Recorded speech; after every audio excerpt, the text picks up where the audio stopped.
रामेश्वर जी एक छोटे से शहर में एक सरकारी दफ्तर में क्लर्क थे। एकदम ईमानदार, कर्मठ और उसूलों के पक्के। दफ्तर के बाकी कर्मचारी घूसखोर, लालची किस्म के थे। हर काम के लिए आने वाले से रिश्वत लेते थे। रामेश्वर जी के घर में उनकी पत्नी सुधा और उनके 2 पुत्र थे, अविनाश और सौरभ। दोनों पढ़ने में बहुत तेज थे। रामेश्वर जी उन्हें पढ़ा लिखाकर अफसर बनाना चाहते थे, इसलिए दफ्तर से घर आते ही दोनों को पढ़ाने बैठ जाते थे। एक दिन रामेश्वर जी की दफ्तर से छुट्टी थी। पूरे घर ने उस दिन सफाई करने की ठान ली। बहुत दिनों से घर में सफाई नहीं हुई थी।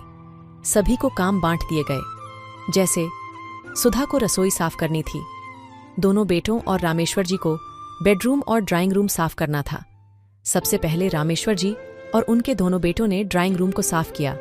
उसके बाद वे तीनों बेडरूम में पहुंच गए। सफाई करते करते रामेश्वर जी ने बड़ा सा लकड़ी का बॉक्स निकाला, उसे साफ किया। यह देखकर अविनाश ने पूछा, पापा इसमें क्या है? रामेश्वर जी ने गुस्सा होते हुए कहा, तुम्हें कहा ना कि इसमें पुराना सामान है। जब तुम बड़े हो जाओगे तब तुम्हें यह मिल जाएगा, देखते रहना, अभी नहीं। अविनाश बोला, पापा क्या आपने इसमें कोई खजाना छिपा रखा है? सौरभ ने भी उसकी बात का समर्थन करते हुए कहा, हाँ पापा, मुझे लगता है आपने हमसे छिपाकर पैसा रख रखा है और हम इतनी गरीबी में जिंदगी गुजार रहे हैं। रामेश्वर जी को गुस्सा तो आ रहा था, लेकिन उन्होंने समझाते हुए कहा, नहीं बेटा, ऐसी बात नहीं है। मैंने तुमसे कुछ नहीं छुपा रखा। वैसे इसमें पैसे नहीं हैं, मेरा यकीन करो।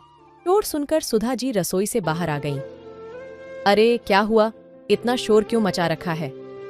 तब तक दोनों बच्चे गुस्सा होकर बाहर निकल जाते हैं। सुधा जी के पूछने पर रामेश्वर जी उन्हें बक्से के बारे में बताते हैं। सुधा जी, तो आप बक्सा खोल कर दिखा देते, रामेश्वर जी ने समझाते हुए कहा। बच्चों को अपने पिता की बात पर भरोसा होना चाहिए। अब तो ये समझो ये बक्सा नहीं, तिजोरी है। और खबरदार, जो तुमने इसके बारे में उन दोनों से कोई बात की। दोनों मिलकर सफाई करते हैं। दोनों बच्चे शाम को घर वापस आते हैं। दोनों गुस्सा थे। अगले दिन से जैसे दुनिया ही बदल गई। दोनों कल तक जहां अपने माता पिता की इज्जत करते थे, वहां आज दोनों नफरत करने लगे। अविनाश और सौरभ को लगने लगा कि उसके पिता ने बहुत दौलत जमा कर रखी है और हमेशा गरीबी का रोना रोकर उन्हें हर चीज के लिए मना कर देते थे। वे बेचारे ये सोचकर कि पापा ईमानदार हैं, रिश्वत नहीं लेते, लेकिन उनके पापा ने तो बहुत पैसा दबाकर रख रखा है। सुबह दोनों स्कूल चले जाते हैं, लेकिन वहां भी उनका पढ़ाई में मन नहीं लगता। इधर रामेश्वर जी भी जब ऑफिस पहुंचते हैं तो उनका काम में मन नहीं लगता। सुधा जी बेमन से घर का काम निपटा रही थीं। पूरे घर का माहौल बदल गया था। दोपहर को दोनों बच्चे घर आते हैं।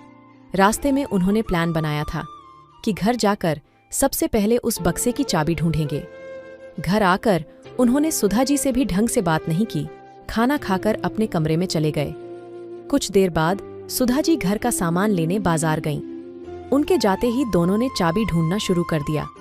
पूरा घर छान मारा, लेकिन उन्हें कहीं भी उस बड़े से ताले की चाबी नहीं मिली। फिर सौरभ ने एक हथौड़ी लेकर ताला तोड़ना शुरू कर दिया, लेकिन पुराने जमाने का ताला था जो कि बहुत मजबूत था, वह टस से मस न हुआ।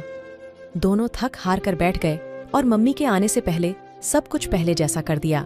रामेश्वर जी ने सोचा, बच्चे नाराज हैं, कुछ दिनों में मान जाएंगे।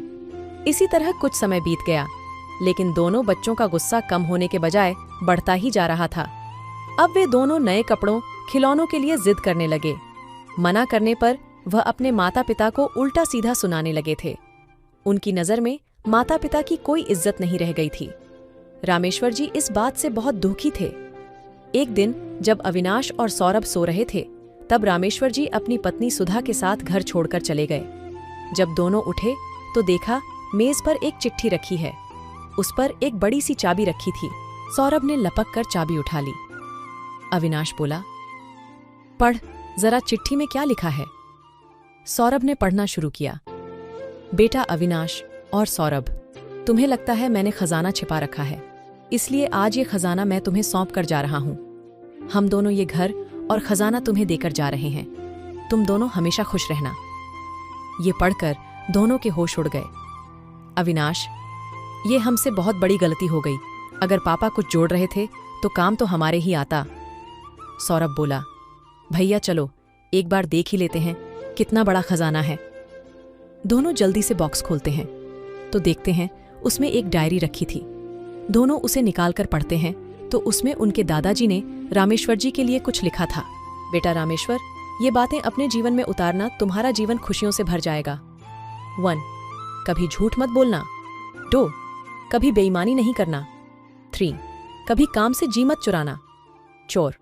अपने से बड़ों का सम्मान करना। 5. पैसों का कभी लालच मत करना। यही जीवन का सबसे बड़ा खजाना है। यह वो दौलत है जो कोई तुमसे कभी नहीं छीन सकता।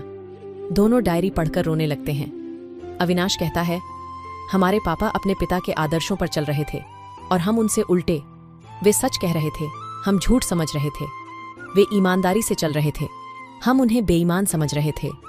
वे मेहनत से अपना काम करते थे, हम उन्हें रिश्वतखोर समझ रहे थे। उन्होंने कभी पैसों का लालच नहीं किया, लेकिन हम इतने लालची हैं कि पैसों के लिए माता पिता को खो दिया।